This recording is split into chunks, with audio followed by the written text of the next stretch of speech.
You want to guarantee that administrators who oversee Microsoft Copilot Studio acquire elevated rights solely while they are engaged in active maintenance work.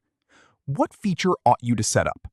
The options are: Option A, Microsoft Entra ID Privileged Identity Management, or PIM. Option B, Microsoft Purview Privileged Access Management, or PAM. Option C, Just-in-Time VM Access in Azure Security Center. Option D, Conditional Access Session Controls. This scenario focuses on the principle of least privilege, specifically regarding administrative roles for cloud-based services. The core challenge is to ensure that users do not hold broad, permanent administrative rights, but can instead activate those rights only when necessary for a specific maintenance task.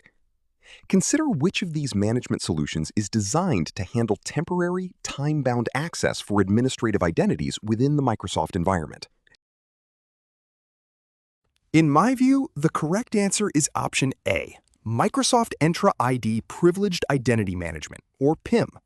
PIM is specifically designed to manage and monitor access to resources by providing time-based and approval-based activation for privileged roles. This ensures that administrators have the high-level rights they need only while they are performing active maintenance for privileged maintenance. Why are the others incorrect? Microsoft Purview Privileged Access Management is intended for granular control over specific tasks rather than overall role management.